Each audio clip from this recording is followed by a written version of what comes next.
আজ আমরা চক্রবৃদ্ধি সুদ নির্ণয় করা শিখব দুটি গুরুত্বপূর্ণ শর্তে। একটি শর্ত হচ্ছে চক্রবৃদ্ধি সুদ যখন ষান্মাসিক হারে সংযোজিত হয়, ও দ্বিতীয়টি হচ্ছে চক্রবৃদ্ধি সুদ যখন ত্রৈমাসিক হারে সংযোজিত হয়। চলো দেখে নেই প্রথম অঙ্কটিতে কি রয়েছে। 12,000 টাকার বার্ষিক 10% হারে এক বছরের চক্রবৃদ্ধি সুদ কত? প্রিন্সিপাল দেওয়া রয়েছে কত? আমাদের 12,000 টাকা দেওয়া রয়েছে। ঠিক আছে, রেট অফ ইন্টারেস্ট কী দেওয়া রয়েছে? 10%।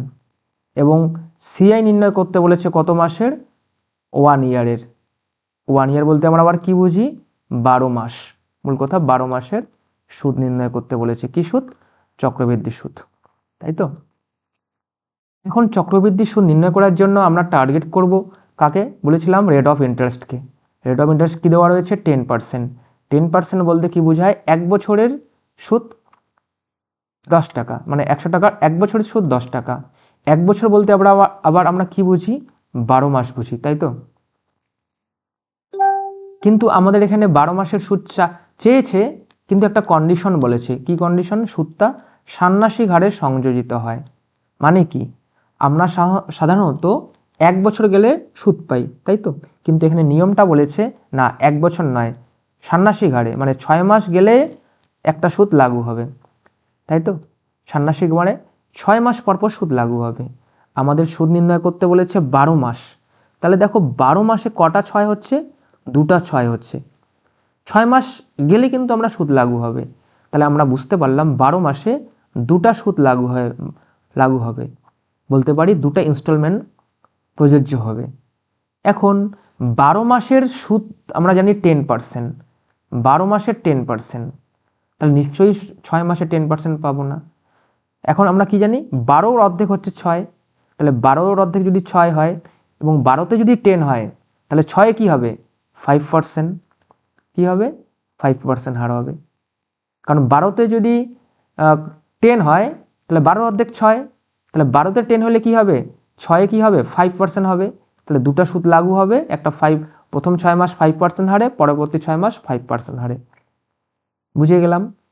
এই কাজটি করিয়ে নিতে হবে যখন এভাবে বলবে। ঠিক আছে, মনে রাখবে ষান্মাসিক হারে মানে 6 মাস পর পর। এখন আমরা কি করব? আমরা এখন লিখব, আমরা জানি প্রিন্সিপাল লিখতে হয় আর অ্যামাউন্ট লিখতে হয়। প্রিন্সিপাল বলতে কি বোঝায়? মূল। প্রথম আমরা ফার্স্ট 6 মাস কী হারে সুদ পাবো? 5% হারে সুদ পাবো। 5% মানে আমরা কি জানি? কি জানি আমরা? 1/20 জানি, তাই তো। তার মানে প্রিন্সিপাল যদি 20 টাকা হয়, 20 ইউনিট হয়, তাহলে 6 মাস পরে সুদ হবে 1 টাকা। সুদি মূল্যে কত হবে? 21 হয়ে যাবে। ঠিক পরবর্তী ইনস্টলমেন্ট মানে পরবর্তী 6 মাস কি হবে? আরও 5%। পরবর্তী 6 মাস আরও 5%। 5% মানে আমরা কি জানি? 1/20, তাই তো। তাহলে প্রিন্সিপাল যদি 20 হয়, পরবর্তী 6 মাসে আরও 1 টাকা সুদ পাবো, মানে সুদের মূল্যে কত হবে? 21 হয়ে যাবে। এবার আমরা কি করব? আমরা জানি, লেখার পর কি করি? গুণ করি। কত হবে? 400 হবে। 21 441 হয়, আমরা জানি। তাহলে কি হলো? আমরা কি পেলাম? এটা পেলাম মূল, এটা পেলাম সুদে মূল্যে। সুদে মূল্যে থেকে মূল বাদ দিলে, মানে অ্যামাউন্ট থেকে প্রিন্সিপাল বাদ দিলে আমরা কি পাই? সুদ পাই। কত পেলাম? 41 পেলাম। এটা কি সুদ? চক্রবৃদ্ধি সুদ। এরপর কি করতে হয় আমরা জানি, যদি প্রিন্সিপাল দেওয়া থাকে প্রিন্সিপালের সাথে ইকুয়াল করব, যদি অ্যামাউন্ট দেওয়া থাকে অ্যামাউন্টের সাথে ইকুয়াল করব। আমাদের প্রিন্সিপাল দেওয়া রয়েছে, তাই প্রিন্সিপালের সাথে ইকুয়াল করব। প্রিন্সিপাল কত দেওয়া রয়েছে? 12,000। আমরা লিখলাম 12,000। লেখার পর কি করতে হয়? একের ভ্যালু বার করতে হয়। একের ভ্যালু কত হবে? দুটো শূন্য কেটে যাবে, 30 হবে। এখন এই একের ভ্যালু দিয়ে কি করব? যাকে প্রয়োজন তাকে গুণ করব। আমাদের প্রয়োজন সিআই, তাই সিআইকে 30 দিয়ে গুণ করব। গুণ করলে কি হবে? দেখো, প্রথমে শূন্য বসবে, তারপরে 3 অক্ষে 3, তারপরে 3 4 12, মানে কত হলো? চক্রবৃদ্ধি সুদ এক বছরের 1230। এই নাম্বার অপশনটি সঠিক। চলো পরবর্তী অঙ্কে চলে যাই। 16,000 টাকার বার্ষিক 20% হারে 9 মাসের চক্রবৃদ্ধি সুদ কত? এখানে প্রিন্সিপাল দেওয়া রয়েছে কত? 16,000 লিখলাম। রেট অফ ইন্টারেস্ট কত দেওয়া রয়েছে? 20% লিখলাম। এবং সিআই কি বলেছে? 9 মাসের। মানে আমাদের হচ্ছে সুদটা হবে 9 মাসের সুদ আমাদের চেয়েছে। 9 মাসের সুদ চেয়েছে, একটা কন্ডিশন থাকবে কতদিন পর পর সুদ দিব। এখানে দেখো বলেই দিয়েছে ত্রৈমাসিক হারে সুদ সংযোজিত হয়, মানে 3 মাস পর পর সংযোজিত হবে সুদ। আমি 9 মাসের জন্য আমরা 9 মাসের জন্য সুদ নির্ণয় করব। 3 মাস পর পর যদি সুদ দেওয়া হয় তাহলে 9 মাসে কয়টা তিন থাকবে? 3টা 3 থাকবে, কারণ 3 তিরিখে 9। 3 মাস পর পর যদি ইনস্টলমেন্ট দেওয়া হয় মনে করো, তাহলে 9 মাসে কয়টা ইনস্টলমেন্ট পড়বে? 3টা ইনস্টলমেন্ট পড়বে। প্রথম 3 মাসে একটা, পরবর্তী 3 মাসে একটা, পরবর্তী 3 মাসে একটা। তাহলে প্রথম 3 মাস কি হারে সুদ দিব? এখানে দেখো রেট অফ ইন্টারেস্ট 20% বলেছে। এটা মানে আমরা কি বুঝি? 12 মাসে 20। তাহলে নিশ্চয়ই 3 মাসে 20 নিব না, 12 মাসে 20 পাই। তা 3 মাসে কত পাবো? দেখো 3 মাস পর পর হলে 12তে কটা ইনস্টলমেন্ট হবে? 4টা ইনস্টলমেন্ট হবে। তাহলে 12 মাসে আমরা এইভাবে লিখতে পারি, দেখো 12তে কত? 20% হয় রেট অফ ইন্টারেস্ট। তাহলে একে কি হবে? 20/12। তাহলে 3 মাসে কি হবে? 20 × 3/12। 3 × 4 = 12, 4 × 5 = 20। তাহলে কি হবে? 5% হবে 3 মাস পর পর। তাহলে প্রথম 3 মাস আমরা 5% ইনস্টলমেন্ট আর হারে সুদ সংযোজিত হবে, পরবর্তী 3 মাস আবার 5%, পরবর্তী 3 মাস আবার 5%। 3টে ইনস্টলমেন্ট এবং 5% হারে। এবং লিখতে কিভাবে হয় আমরা জানি, প্রথমে প্রিন্সিপাল, পরে অ্যামাউন্ট। প্রথমেও 5%, ফার্স্ট কন্ডিশন কি হচ্ছে?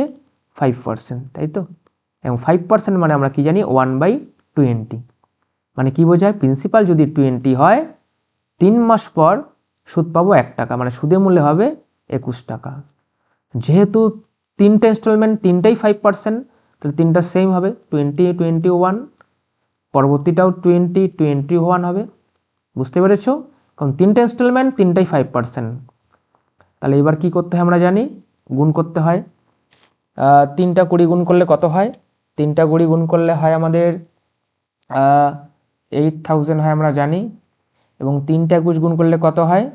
3টা 21 গুণ করলে আমাদের হবে হচ্ছে, তোমরা কত হয় গুণ করলে?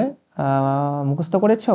হবে 9261 হয়। তাহলে এটা হলো প্রিন্সিপাল, এটা হলো সুদে মূলে। এবার আমরা কি করব? সুদে মূলে থেকে যদি প্রিন্সিপাল মানে মূল বাদ দেই, তাহলে আমরা কি পাবো? আমরা সিআই পাবো। বিয়োগ করলে সিআই কত হয়? এটা থেকে আমরা কি বিয়োগ করব? মূল বিয়োগ করব। মূল বিয়োগ করব। মূল মানে 8000, তাই তো?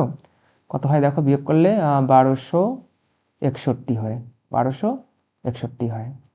এরপর কি করতে হয় আমরা শিখেছি, প্রিন্সিপাল থাকলে প্রিন্সিপালের সাথে ইকুয়াল, অ্যামাউন্ট থাকলে অ্যামাউন্টের সাথে ইকুয়াল। আমাদের প্রিন্সিপাল দেওয়া রয়েছে 16000, 16000 লিখে নিলাম।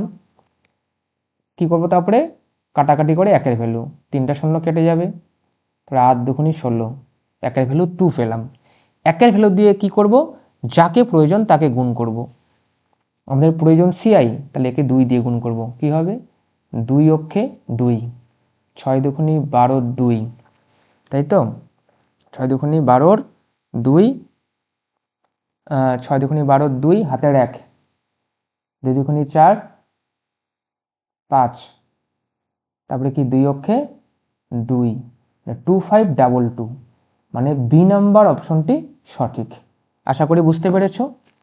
এই অঙ্কগুলির মধ্যে একটাই মনে রাখতে হবে যে ইনস্টলমেন্টটা কতদিন পর লাগু হবে।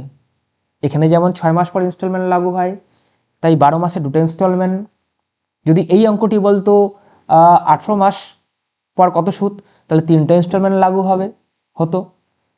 বুঝতে পেরেছো?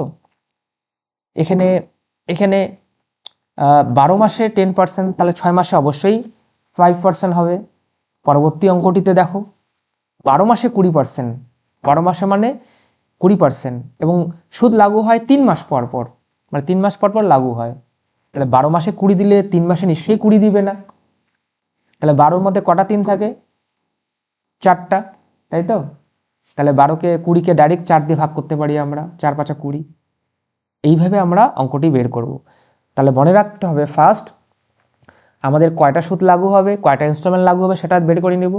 তাহলে সেই পার ইনস্টলমেন্টের জন্য কী হারে সুদ লাগু হবে সেটা বের করে নেব। তারপর ঠিক আগের মতনভাবে আমরা অঙ্কগুলো করব। আশা করি বুঝতে পেরেছো। সবাইকে অনেক অনেক ধন্যবাদ।